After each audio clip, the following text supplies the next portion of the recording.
तुम्हाला नाही बोलू शकत. नाही मी याला बोलतो नाही. काय विचारायचे फोन सांगा आम्हाला जरा. आईंची तब्येत कशी आहे, शेतातलं काय आहे, रोजचं कमी जास्त. फार मोठं माणसं हा, उपमुख्यमंत्री हा, हो राज्याचे. रोजचं त्यांचं असायचं घेणं बघणं सगळं माहिती विचारत होतं सगळं. असं कधी गरीब असलं तरी कधी त्यांनी तुच्छ मानलं नाही.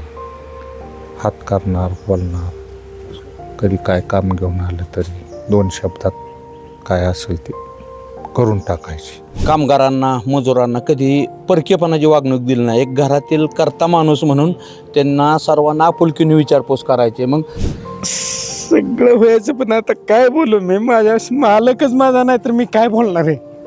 राज्याचे उपमुख्यमंत्री अजित पवार यांचा आज विमान अपघातामध्ये दुर्दैवी अंत झाला. खरं तर अजित पवार बारामतीचे, त्याहून अजित पवार हे काटेवाडीचे आणि काटेवाडीमध्ये त्यांचं घर, शेती आणि जनावरं गुरंढोरं सर्व काही इथे आहे. आज सर्व काही सुनं सुनं झालं आहे. खरं तर अजित पवारांचं शेतीविषयी प्रेम, स्वतः शेतकरी असल्यामुळं ते देखील इथं जेव्हा जेव्हा बारामतीला होईल, जेव्हा जेव्हा राजकारणातनं थोडा काही वेळ मिळेल तेव्हा ते आवर्जून आठवड्यात एकदा तरी का होईना काटेवाडीमध्ये चक्कर मारत असत आणि आपली शेतीवाडी गुरंढोरं हे सर्व काही बरं चाललं आहे, ठीक चाललं आहे की नाही याचं देखील ते कायम आढावा घेत असेल. मी काय नाही बोलू शकत. सांगा की आम्हाला, तुमचं नाव सांगा, ओळख सांगा, महाराष्ट्राला कळू देत अजित पवारांचं शेतीविषयी प्रेम असलेलं. काटेवाडी सगळं अजित पवार आमचं- कसे राहायचे, कसे होते अजित पवार काटेवाडीमध्ये आल्यानंतर, कारण सगळा महाराष्ट्र इथे येऊ शकत नाहीत, मात्र अजित पवार सगळ्या महाराष्ट्राला माहिती होते. आज तुम्ही त्यांच्यासोबत इथं राहिला आहे, वाढला आहे. अजित पवार तुमचे कशा संवाद साधायचे सगळ्या महाराष्ट्राला कळू देत. त्यांच्या आठवणीच आज आपल्याला इथून पुढे कायम स्मरणात राहणार आहेत. तुम्हाला नाही देखील- बोलू शकत. नाही मी याला बोलतो नाही. सगळं व्हायचं पण आता काय बोलू मी, माझ्या मालकच माझा नाही तर मी काय बोलणार आहे. जे पाहिजे तीच नाही इथं तर बोलायचं कोणाबरोबर. सगळ्यांची काळजी घ्यायची का? खूप गर्दी आहे बारामतीमध्ये. आम्ही आहे. अनेक लोकांशी संवाद साधला. सगळ्यांची काळजी घेणारा चांगलाच माणूस आहे ना ती. तुमचा परिचय, एक आठवण सांगा. इतके दिवस सोबत राहिले, इतके वर्ष. असं ठीक आहे. तुम्ही मगाशी म्हणालात की रोज फोन यायचा, आता उद्या सकाळी फोन वाजणार नाही आपला. नाही येणार आता काय येणार आहे. काय विचारायचे फोन सांगा आम्हाला जरा. आईंची तब्येत कशी आहे, शेतातलं काय आहे, रोजचं कमी जास्त. फार मोठं माणसं हा, उपमुख्यमंत्री हा, राज्याचे. हो रोजचं त्यांचं असायचं घेणं बघणं सगळं माहिती विचारत होतं सगळं. शेतातलं विचारायचं, आईची तब्येत विचारायचं, पहिलं सगळ्या गोष्टी विचारायचं. हेच तुम्ही इथे काय काम पाहता तुमचं? त्यांचं फार्माबॉक्स शेतीचं सगळं शेती वगैरे बघताय. किती वर्ष झाली? बरेच वर्ष झाली, 92 पासून. आता बांधकरी म्हणून कसं आहे, 1 नंबर माणूस होता. हां. तर ते गेल्यानंतर आता पोकळी निर्माण होणार ना.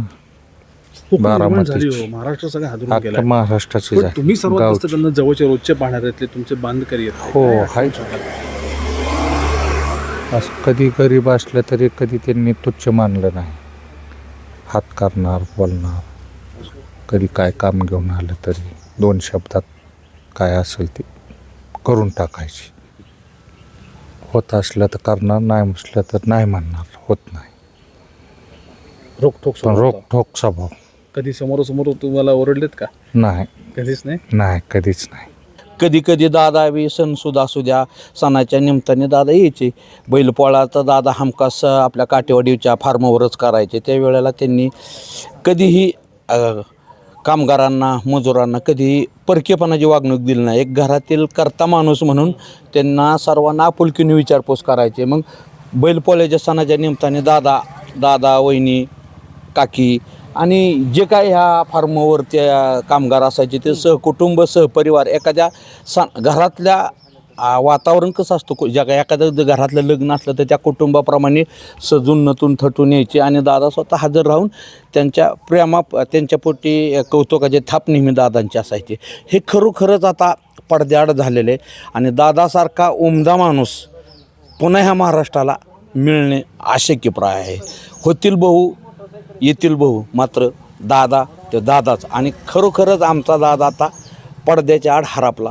हीच बारामतीतल्या प्रत्येक नागरिकाची आणि अजितदादांवर त्यांचं प्रेम असणाऱ्यांची भावना आहे. काटेवाडीमध्ये गावात होतो, त्यांचे गाव आणि काटेवाडीतल्या घरामध्ये त्यांचे ते जे लोक सगळं घर सांभाळतात, गुरंढोरं किंवा शेतजमिनी असतील ते तिथं वावरतात शेतकरी, त्यांची घरं देखील बघितली तर ही चांगली सुस्थितीत बांधलेली आहेत. त्यांचं देखील अजितदादा कशा प्रकारचं काळजी घेतात त्यांनी बोलून दाखवलं होतं. रोज त्यांना ते फोन करायचे, मात्र आता उद्या त्यांना फोन येणार नाही आहे. त्यांना देखील आता मोठ्या सगळ्या संकटाला तोंड देऊन सामोरं जावं लागणार आहे. आणि अजित पवारांनी जी काही शेतीवाडी वाढवली आहे ती देखील चांगल्या सुस्थितीत ठेवण्याचं त्यांच्यापुढे आता मोठं देखील आव्हान असणार आहे. कॅमेरामॅन सौरभसह मी प्रीतम पुरोहित, डिजिटल प्रभात, काटेवाडी.